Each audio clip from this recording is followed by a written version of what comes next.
Senhor e soberano Deus, estamos aqui, ó Pai, nesse domingo de manhã, domingo de carnaval, Pai, onde o mundo se encontra em festa por momentos e por objetivos que não são os teus, Pai. E estamos aqui buscando a Tua palavra, Senhor. Use o Teu Filho, Pai, o evangelista Márcio, para que ele diga aquilo que Tu queres dizer a cada um de nós que nos encontramos aqui, Pai.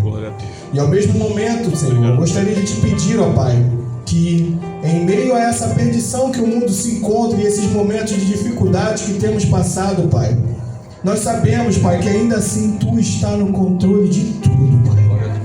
E te pedimos, ó Pai, para que Tu acalante os nossos corações nesses momentos, Pai, para que nós mantenhamos firmes a nossa fé, Senhor, que nos mantenhamos fortes, Pai, cientes de que Tu está no controle, ó Deus. E assim saibamos, Pai, descansemos, Pai, na Tua paz, aquela paz que excede todo entendimento humano, Senhor. Que nós tenhamos força, Pai, sabedoria e discernimento para nos colocarmos no lugar, Pai, como foi falado aqui, que temos que estar, lugar que é nosso, Pai, por direito e por obrigação. Sendo assim, Pai, te agradeço, Pai, em nome do Teu Filho, nosso Salvador Jesus Cristo, e do Teu Santo Espírito. Amém. Oh, glória. Paz do Senhor Jesus, meus irmãos. Motivo de alegria estarmos nesta manhã reunidos, né? Seria noite, mas não é noite, é manhã, né? Jesus é bom. Meu amigo pastor Paulo, de longas datas, está comigo também nessa manhã. É motivo de alegria também. Trabalhamos muito tempo juntos, buscamos muito. Eu muito me alegrei quando ele falou que estava disponível para vir hoje de manhã. Eu não perco tempo, né, irmão? Convido um, convido o outro. Quem eu posso arrastar, eu estou arrastando. Não tem esse negócio de perder tempo, não. O negócio é ganhar tempo. E ontem foi um dia muito cansativo para mim, muito cansativo mesmo. Estava trabalhando em casa ali, praticamente gastando 40 baldes de massa. Quebrei o banheiro todinho, foi uma luta. Mas, como o pastor Paulo falou, Deus sempre me renova. Estou renovado nessa manhã com meu corpo tranquilo, para a glória de Deus. Passei umas horas debruçado nessa palavra ontem, né, e Deus tem falado ao meu coração. É bem verdade que eu já preguei ela algumas vezes, mas não como Deus me deu hoje, nessa manhã. Abra a vossa Bíblia, por gentileza. 2 Samuel, capítulo 6, verso 1 ao 12. Deus tem uma palavra para nós nesta manhã. Enquanto muitas igrejas estão fechadas, né, no caso do carnaval, estão em recesso, outras só voltam mês que vem agora. Nós, graças a Deus, estamos aqui para poder glorificar o nome do Senhor. Ainda que não estaremos de noite, mas já estamos prestando o nosso culto, a nossa reverência, a nossa gratidão a Deus. Foi o que o pastor Paulo falou, é muito ruim, irmãos, quando nós se deparamos com a ingratidão. Nosso Deus não se agrada como uma pessoa ingrata. O povo de Israel deixou de entrar na terra prometida por causa da ingratidão. A ingratidão é uma coisa muito, muito séria mesmo. 2 Samuel, capítulo 6, verso 1 ao 12, quem achou, diga amém. O tema da mensagem é a bênção de hospedar a arca do Senhor em nossas casas, em nossas vidas. Vamos ver algumas coisas aqui importantes que Deus nos colocou no coração. Diz assim o verso 1: E tornou Davi a juntar todos os escolhidos de Israel, em número de 30.000. E levantou-se Davi e partiu com todo o povo que tinha consigo para Baala de Judá, para levarem dali para cima a arca de Deus, sobre a qual se invoca o nome do Senhor. O nome do Senhor Deus dos exércitos, que se assenta entre os querubins.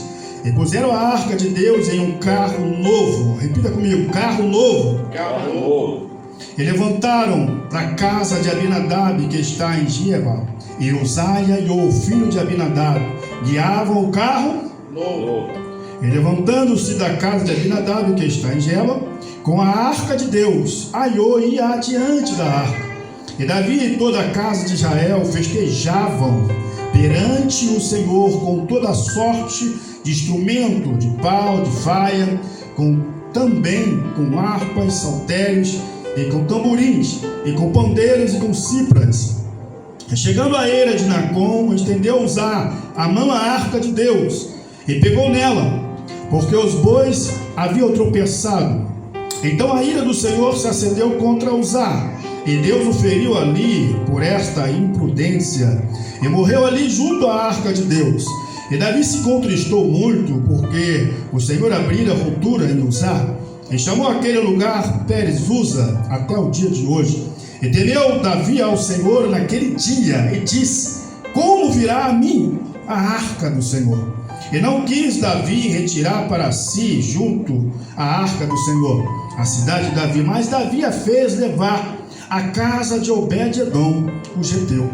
E ficou a arca do Senhor em casa de Obed-edom, o geteu, 3 meses. E abençoou o Senhor a Obed-edom e toda a sua casa. Então avisaram a Davi, dizendo: abençoou o Senhor a casa de Obed-edom e tudo quanto tem, por causa da arca de Deus. Foi, pois, Davi e trouxe a arca de Deus para cima da casa de Obed-edom, a cidade de Davi, com alegria. Podeis assentar, amados? Essa mensagem me fala muito ao coração, irmão. Estive debruçando nela alguns dias, né? Já estive ministrando algumas vezes sobre família, sobre responsabilidade, sobre liderança, né? Sobre a unção de Deus sobre as nossas vidas. Mas hoje eu quero falar uma diferença, irmão. Uma diferença de você ter a arca do Senhor na sua casa e você saber lidar com ela.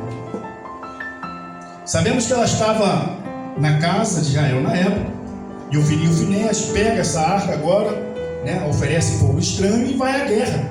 Só que quando eles vão à guerra, eles perdem tanta guerra e perdem a arca. E agora eles levam para a casa dos filisteus. E ela não foi bem-vinda na casa dos filisteus. Não foi bem-vinda. Sabemos que quando ele bota a arca do Senhor dentro da casa de Dagom, eles trancam a casa de Dagom e vão embora. No dia seguinte ele chega lá, irmãos.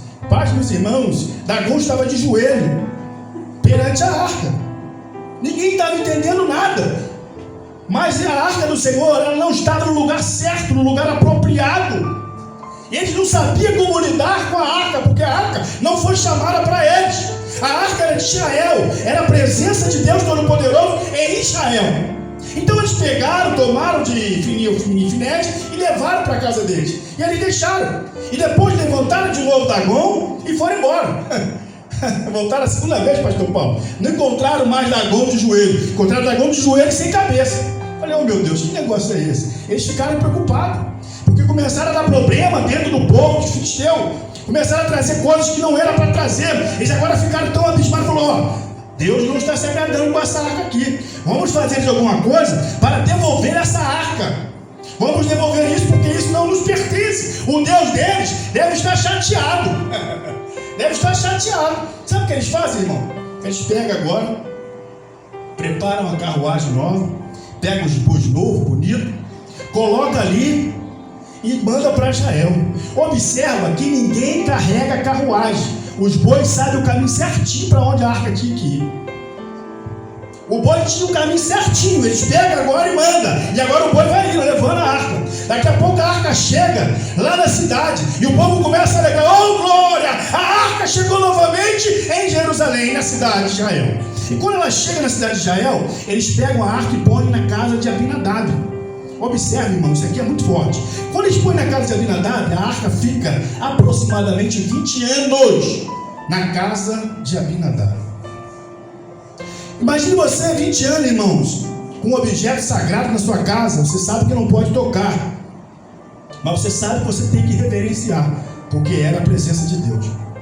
E ele sabia muito bem da história da arca. Ele sabia que onde a arca estava, a presença de Deus estava. O povo, quando saía com a arca na frente, os povos estavam sempre ganhando a vitória da guerra. Agora, quando o povo deixava a arca, eles perdiam a guerra. Então, o Senhor ali representado pela arca, o que tinha na arca? A arca tinha o maná, tinha a vara de Arão que floresceu, não é isso?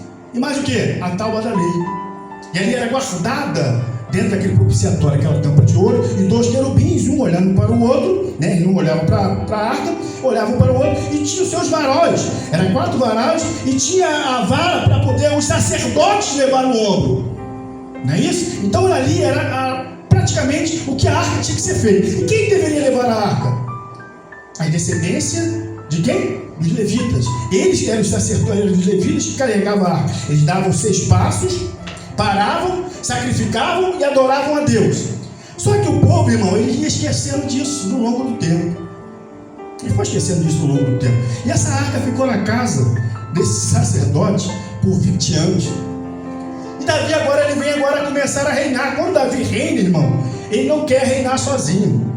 Interessante que Saul não se preocupou com a preocupação que Davi teve. Davi teve a preocupação de reinar com a arca, com a presença de Deus perante ele. Por quê? Ele sabia que a presença de Deus trazia seus benefícios, trazia seus livramentos e trazia um renovo para Israel. Mas já o primeiro rei, ele não adorou a Deus como deveria. Ele não teve a gratidão a Deus como deveria ser grato. É isso? Ele reinou mesmo Deus o rejeitando, ele reinou. Daqui a pouco ele morre. Quando ele morre, Davi agora assume. Fica 7 anos em Hebrom. Quando ele fica 7 anos em Hebrom, ele vai fazer o ano unificado para Israel. Quando ele vai fazer esse tempo unificado, falou: opa, agora é a hora de a gente trazermos a arca do Senhor para dentro de Jerusalém. Glória a Deus, glória a Deus. Vamos trazer de volta a arca para o lugar certo, o lugar da adoração, o lugar que todos possam ver e glorificar o nome do Senhor. E quando agora eles fazem isso, irmão, só que na primeira tentativa de Davi, ele não teve êxito, irmão. O perigo irmão, não é você levar a arca, é como você levar ela. O perigo não você estar dentro da casa de Deus, mas como você está dentro da casa de Deus. O perigo não você estar como crente, mas como você está levando a sua vida de crente. Temos que ter um cuidado muito grande. A presença de Deus é coisa séria. Quando Deus nos lavou, nos redimiu, Ele diz o quê? Que a palavra, ela liberta, transforma, lava, purifica. Se essa palavra ele não entrou em nós estamos fazendo algo errado. Então nós temos que rever novamente o quê? Os nossos conceitos. Ver da onde pecamos, aonde erramos e reconhecer e voltar novamente às nossas origens. Então agora a arca, ela sai da casa de Abinadab depois de 20 anos. Davi pega a arca com os 30 mil valentes, seus músicos. Posso conjecturar, irmãos, que ali agora estava sendo um culto. Estavam oferecendo um culto ali para poder trazer a arca. Por que culto? Porque tinha louvor, tinha adoração, tinha instrumento, tinha músico, tinha sacerdote. Era ou não era um culto? Primeiro culto, Deus não se agradou no primeiro culto. Por que Deus não se agradou? Estamos fazendo um culto para Deus e agora Deus não se agrada no culto, pastor Paulo. Como é que pode isso? Primeiro culto, irmão, é interessante que Deus só chega no culto para matar alguém. O primeiro culto Deus não se agrada porque não era da maneira que Deus estava querendo, não era da maneira que Deus tinha determinado que fosse. Observe que quando agora eles pegam a arca, colocam na carruagem do boi, o que eles fizeram? Eles fizeram como os filisteus. Eles imitaram o mundo. E eles sabiam como é que tinha que transmitir a arca. O maior erro de Davi, o maior erro de Uzá, foi saber que a arca não poderia ser transportada daquele jeito, mas tinha que ser transportada no ombro. O que significa transportar no ombro? Você ter o peso da responsabilidade. Você não pode transferir o peso para o boi. Você não pode transferir o peso para ninguém. O peso é seu. Então você tem que carregar a responsabilidade que Deus te deu no ombro. Observe, irmão, que Deus está falando com o povo e o povo estava desacreditado do que estava acontecendo. Ele agora pega, coloca na carruagem e começa a puxar o boi. Começa, todo mundo louvando, adorando a Deus. Quando chega na eira de Nacon, lugar de dificuldade, os bois agora tropeçam. Olha só, irmãos, que mesmo com a nossa boa intenção, Deus não se agrada. Uzá estava com boa intenção em segurar a arca, sim ou não? Mas não podia tocar na arca. Não podia botar a mão na arca, ele sabia disso. Mesmo com a boa intenção, ele vai estender as mãos para colocar a mão na arca, para ela não cair. O que acontece? Deus fulmina ele na hora, pelaquela imprudência. O que eu vejo com isso, irmão? Eu vejo que Deus não se agrada de sacrifício de tolo. E obediência e não sacrifício. Nós temos que atentar pelaquilo que Deus quer, não pelaquilo que aparentemente é bom para nós. Não para aquilo que aparentemente vai agradar a Deus. Olha, isso aqui eu vou fazer assim, assim, assim, vai agradar a Deus. Será que vamos agradar a Deus mesmo? Da maneira que nós estamos pensando em fazer? Eis a questão. Deus nos dá uma diretriz, nos dá uma responsabilidade, nos dá um norte. E a gente acaba querendo fazer do nosso jeito. Eles tinham agora o jeito deles, não era o jeito deles. O povo é grande, vamos fazer esse culto, vamos adorando daqui lá. E os bois vão levando a arca. vai levando a presença de Deus. Aí Deus fala, tudo errado. Essa não é a maneira certa. Aí Deus vai agora e fulmina o menino, morre ele naquela hora. E Davi agora, irmão, vamos lá, vamos voltar aqui alguns versículos.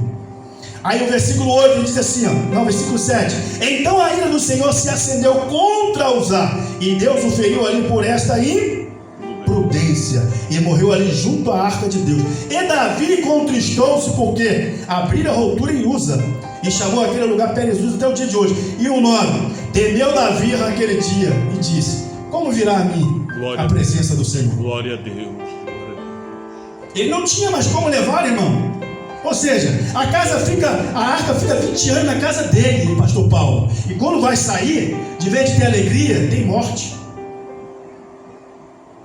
De vez de acontecer algo extraordinário, né, para glorificar a família, porque ficou 20 anos ali, aquele objeto, só que ele não teve a responsabilidade de reverenciá-lo como deveria ser reverenciada, de adorá-lo como deveria ser adorado, ou seja, de respeitar como deveria ser respeitado. Não, eles pegam agora e levam de qualquer maneira. E nessa tentativa de levar de qualquer maneira, Uzá morre. 20 anos na casa do sacerdote. E o que ele ganha com isso? A morte do seu filho. Deus não se alegra no primeiro culto. Não se alegra. Davi agora fica triste e pergunta, e agora? Como eu vou trazer a arca de volta? O que eu vou fazer? Acende a luz e falou, vamos levar para a casa de Obed-edom. É logo ali na cidade, ali em cima. Eles pegam a arca, levam a arca para a casa de Obed-edom. E veja ali, Geteu. Esse Obed-edom, irmão, ele foi do mesmo turno de Asaf, da adoração de 24 horas. Era o mesmo. Então ele sabia muito bem como lidar com a arca, como lidar com a presença. Observe que a arca ela fica 20 anos e não tem nenhum sucesso, nenhuma alegria, nada extraordinário aconteceu na casa de Abinadab. Agora a arca fica 3 meses na casa de Obed-edom, Geteu. Eu posso conjecturar, irmãos, ele conhecia muito bem a arca, conhecia porque ele ficava no turno de 24 horas de adoração e sabia como deveria reverenciar.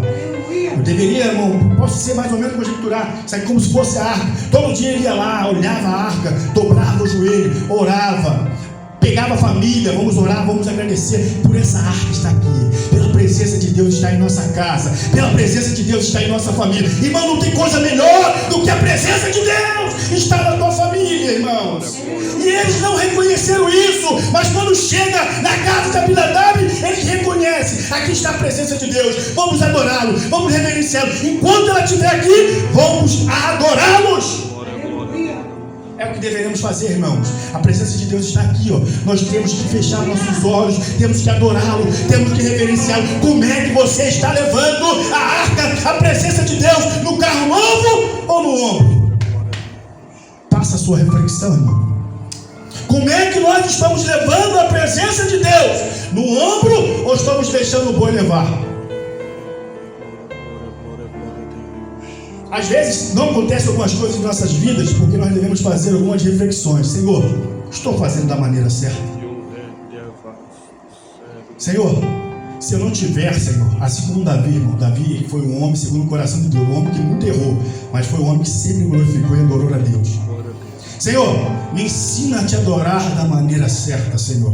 Ainda que você não saiba hoje, mas peça a Deus. Senhor, me ensina a carregar a arca, a presença no ombro, no coração, no meio da minha família. Eu preciso, Senhor, de algo novo. Eu preciso de algo extraordinário na minha casa, na minha família. Estamos no culto da família, irmão. E para você ter uma família bem sucedida, abençoada por Deus, você precisa colocar a arca no centro e pedir a Deus: Deus, nos ensine a adorar, nos ensine a te glorificar, nos ensine a te reverenciar, Senhor. Precisamos disso, irmão. Precisamos disso, irmão. Pastor Paulo falou que muitas pessoas estão brincando de ser crente, irmão. Nós devemos reconhecer os nossos erros, falar: Senhor, me ajude nas minhas fraquezas, Senhor. Eu preciso de Ti, Senhor. Não basta, irmão, estar somente sentado aqui, não. Não basta, não, irmãos. Daqui a pouco vai acabar o culto, você vai para sua casa, você vai ficar preso no seu dia a dia. Como é que está a arca aqui, ó? Seu coração na sua casa, como é que está a presença de Deus? Será que nós vamos encostar no canto como Abinadab? Ou vamos adorar e reverenciar como Obed-edom?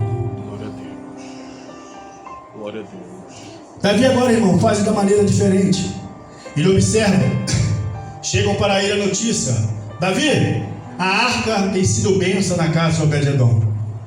Ela ficou lá por 3 meses, mas esses 3 meses a casa de Obed-edom foi abençoado, a sua família foi abençoada. Por quê? Porque ele soube reverenciar, ele soube dar glória, ele soube glorificar, ele soube o sagrado que estava na sua casa, a importância que estava dentro da sua casa. Às vezes Deus entra na nossa casa, irmão, e sai, e nós não sentimos nada. Por quê? Porque está faltando algo dentro de mim, está faltando algo dentro da minha família, e nós precisamos reconhecer que somos pecadores, falhos, errantes, e precisamos da graça de Deus.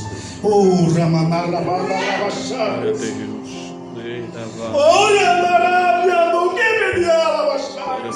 Glória a Deus. Deus, nós precisamos, Senhor, te reverenciar como o Senhor tem que ser reverenciado. Glória a Deus. Não adianta estar somente aqui, irmão. Deus tem que estar aqui, tem que estar aqui, tem que estar aqui nos nossos lábios, proclamando as verdades dele.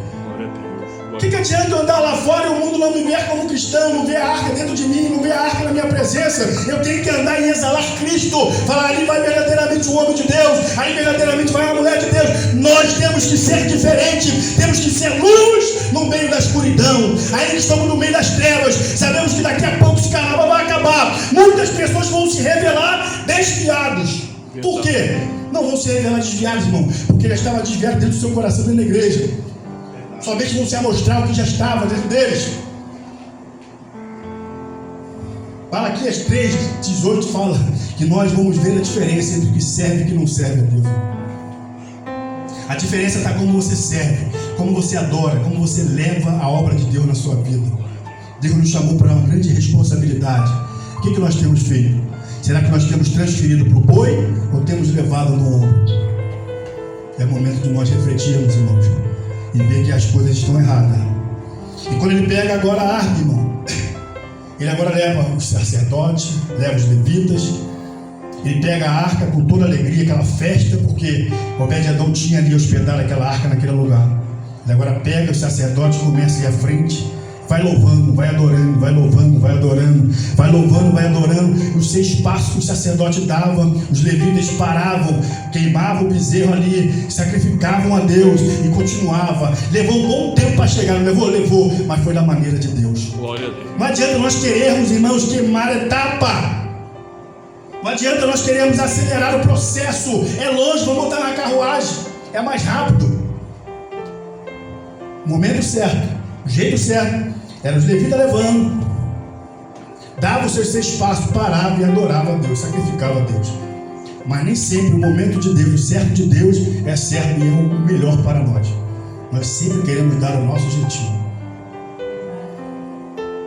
E Deus está falando conosco nessa manhã, irmão. Vamos transferir o que Deus nos deu por boi ou vamos levar no ombro?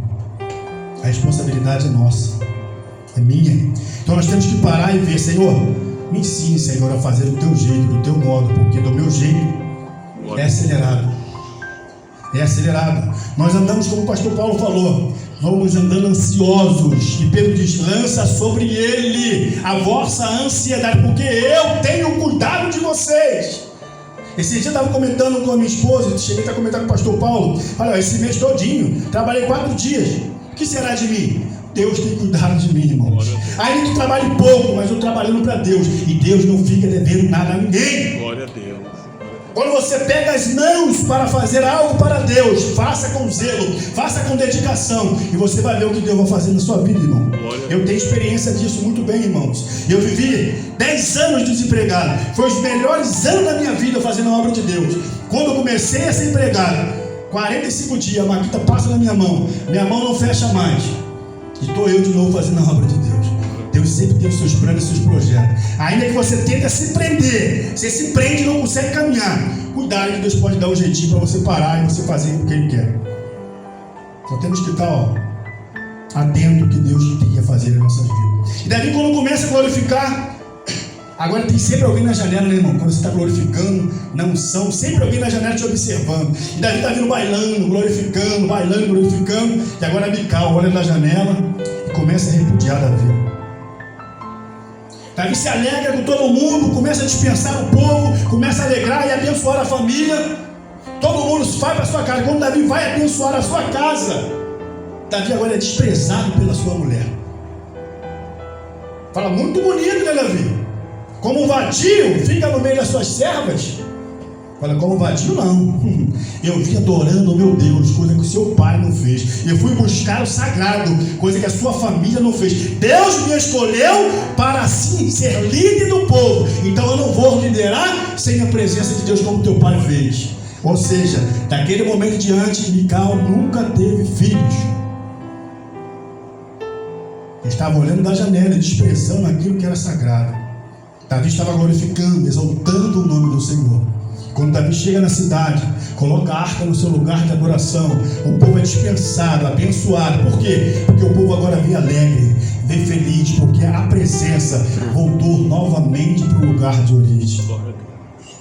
Não sei como é que está a tua vida, irmão. Não sei como é que você tem levado o seu ministério. Não sei como é que você tem levado a sua vida, o seu chamado. Mas uma coisa eu sei: Deus não quer que você transfira a sua responsabilidade do ombro para o boi. O boi não é lugar de se elevar à presença de Deus. O boi, é carruagem. E eles quiseram fazer como os filisteus, como o mundo. Tem pessoas levando a presença de Deus como o mundo. Tem pessoas levando a obra de Deus, lá vão ter. E Deus agora olha para nós e fala: até quando?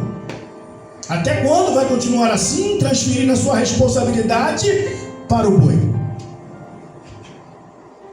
Deus olha para mim e fala: meu filho, eu preciso de você. Tem que levar a responsabilidade no ombro. Está disposto nessa manhã, irmãos, levar a responsabilidade no ombro, levar a arca de Deus no ombro, no coração. Deus quer abençoar a sua casa, a sua família, como abençoou de Obed-Edom. Agora basta você querer fazer o certo, querer fazer o sagrado, querer fazer como ele fez, reverenciar e adorar da maneira certa. Fica toda a igreja de pé comigo, por gentileza.